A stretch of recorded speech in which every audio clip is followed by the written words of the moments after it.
The Suikoden series is full of betrayal, and Suikoden V is no exception. Sialeeds Betrayal has been the subject of debate amongst fans of the series ever since the game released. There are some in the fandom who never understood why she betrayed her nephew and niece.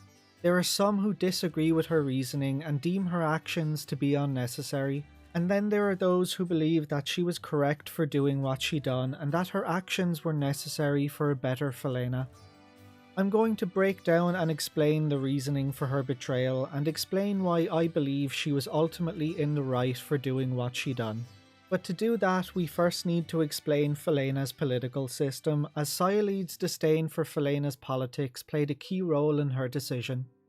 The Queendom of Felena is a monarchy which is led by the eldest daughter of the royal family. Ever since the nation was founded, the Queen has held absolute power in the nation, up until the last few decades leading up to the events of the game when the Senate began to grow in power. Officially, the Senate held no power and was meant to exist only as a forum for political discussion and to pass on recommendations to the Queen. However, over the last few decades, the noble families gained more power and influence, particularly the Godwins and the Barrows. The game's opening act shows just how broken Felena's political system was and how fractured the nation had become.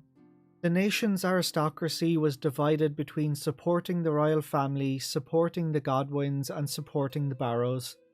Nobles on the western side of Felena tended to side with the hardline Godwin faction, who wished to establish cultural and political hegemony by subjugating Felena's neighbours with the power of the Sun Rune. This faction also tended to hold strong xenophobic views against non-human races, viewing them as inferior beings, even those who lived within Felena. While nobles on the eastern side of Felena tended to side with the Barrows faction, who were more moderate compared to the Godwins. The Barrows faction sought peaceful relations with Felena's neighbours. However, this desire for peace was self-serving, as the Barrows family were rather duplicitous in their dealings and acted only in their own interests as opposed to the interests of the nation as a whole. Even the Queen's Knights, the personal bodyguards of the royal family, weren't immune to these problems that plagued the nation, as we witness arguments breaking out between the members themselves regarding their beliefs. Most notably Elenia and Zahak, who believe in the Godwin's ideals and were more loyal to the Godwin faction than they were the royal family. As the nobles' power grew, the Queen's power would decrease. The Godwins and the Barrows would exert their influence in the Senate and pressure the Queen into implementing their policies by the sheer weight of their number of supporters. The Queen's hands were often tied, and she was left with little choice but to perform a delicate balancing act between appeasing the nobles' demands and enacting her own will. But implementing the Godwins' policies angered the Barrows faction, and implementing the Barrows' policies would anger the Godwin faction, while implementing her own policies would anger both factions. Whatever she would do, it would draw the ire of half the nation's nobles, or more.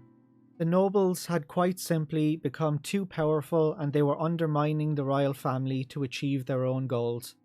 Felena's noble families were also notorious for plotting and scheming behind the scenes to gain the upper hand over the other factions, and their schemes would often plunge the nation into chaos. And now that we've explained Felena's political system and how it led to the nation becoming so fractured, we need to go back 10 and 20 years before the events of the game to when Sialeeds was just a child to explain her disdain of it. 11 years before the events of Suikoden V, in the year 438, Queen Olazeta would die and the nation was plunged into chaos thanks to the struggle between the heir to the throne Princess Sharawar and her younger sister Princess Falzram, who was second in line to the throne. This is an event that became known as the royal family succession conflict. I'll give a more detailed account of this event in the upcoming History of Felena video. Queen Olazeta and Princess Sharawar were both married to members of the Godwin family, while Princess Falzram was married to a member of the Barrows family. Rumours would circulate about this conflict that it actually began 10 years prior in the late 420s when the Barrows family encouraged Falzram to win over the Senate in an attempt to force her sister to give up her right to the throne. An attempt by the Barrows family to shift power back in their favour. Nethergate, a group of assassins under the command of the royal family, were being used by Sharawar and Falzram to assassinate nobles on both sides of the conflict, including members of the royal family such as Kaus, who was the husband of Falzram and the father of Sialeeds. The conflict would end with Sharawar giving up her right to the throne to end the bloodshed, but Falzram, who had become paranoid, believed it to be a trick and ordered Nethergate to assassinate her sister. Following Sharawar's death, Falzram was declared the queen, but she would pass away 2 years later from illness and be succeeded by her eldest daughter Arshtat, who was Sialeeds' older sister. After ascending to the throne, Arshtat, along with her husband Ferid, would disband Nethergate, but the Godwins would secretly reform them under their command. With her older sister Arshtat now sitting on the throne, Sialeeds, along with their cousin Haswar, the only other surviving members of the royal family, would both agree to never marry or have children in order to avoid such a bloody conflict again. Then in the year 447, the nobles would once again plunge the nation into chaos, when the Barrows family would begin construction of a dam that would cut off the water supply to Lord Lake. The people of Lord Lake would march to the dam to peacefully protest, but the Barrows garrison were ordered to attack, which turned the peaceful protest into a riot. The protesters would overcome the garrison and continue their march north in order to petition the Queen, but the Barrows family would sneak some of their own men in with the protesters to instigate a riot at the East Palace and steal the Dawn Rune. Attempting to take advantage of the chaos, the Godwin family had formulated a plan of their own to steal the Sun Rune, but were betrayed by their tactician Lucretia Merces, who warned the Queen and advised her to bear the rune. In an attempt to cover up their roles in the chaos, the Godwins and the Barrows would push to have the people of Lord Lake heavily punished for the riots. These actions would lead to the execution of the Rovere family, the Lords of Lord Lake, who were staunch supporters of the royal family, thus decreasing the royal family's power even more and increasing the influence of the Godwins and the Barrows even further. Sialeeds lived through the royal family succession conflict, which was instigated by the Barrows family. She witnessed the majority of her family murdered by Nethergate. She witnessed countless lives and families ruined and torn apart. This conflict robbed her of her father, and it robbed her and her cousin of the chance to find love, or to have children or families of their own. She witnessed the Lord Lake uprising and saw how the schemes of nobles once again caused many more innocent people, including friends and supporters of her family, to die and suffer from their power grabs. She watched her sister forced to bear the Sun Rune to protect it. She watched helplessly as her sister went mad from the Sun Rune, and in her madness unleashed the power of the rune on Lord Lake, taking countless innocent lives and turning the land barren. All thanks to the schemes of the Godwins and their attempts to steal the Sun Rune, and the Barrows for instigating riots and blaming the people of Lord Lake. And then comes the events of Suikoden V. Sialeeds once again witnesses the schemes of the nobles as the Barrows family pressured Queen Arshtat into holding the sacred games to find her 10-year-old daughter, Sialeeds' niece, a husband. During the sacred games, she witnessed innocent people get kidnapped and contestants drugged by the Godwins in the nobles' newest attempts at power grabs. She witnessed the beginning of the Sun Rune War, which began with the deaths of her sister and her brother-in-law. After witnessing the horror caused by Nethergate as a child, she discovered that the Godwins had secretly reorganized them and kept them as their personal army and used them to overthrow her sister. She witnessed Solemn Barrows attempting to manipulate the prince, her nephew, into marrying his daughter and declaring himself king, so that Solemn could sell out the eastern half of the nation to the new Arma's kingdom and have the prince assassinated so he could become its leader. She witnessed the Godwins attempting to commit genocide against the non-human races of Falena. From the outside looking in, we can see just how horrible the nobles are, but to really understand Sialeeds' motivations and her reasoning, we have to put ourselves in her shoes. Sialeeds despises the nobles. Her entire life, all she has witnessed is the nation being torn apart and the lives of countless people, including her own families, ruined as the nobles treat everyone like pawns in their thirst for power.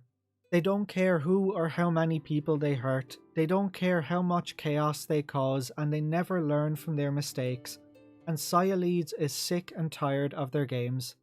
She's had enough. And now that we've covered Sialeeds' past and Felena's political system and explained her hatred of it, it's time to discuss why so many people misunderstand her reasoning and don't understand the betrayal itself. Something that a lot of people don't understand about Sialeeds' betrayal is the timing of it. They believe that the war was effectively won. Sialeeds betrays you during the Queen's campaign when the Prince and Lim are finally reunited. She grabs Lim and returns her to the Godwins.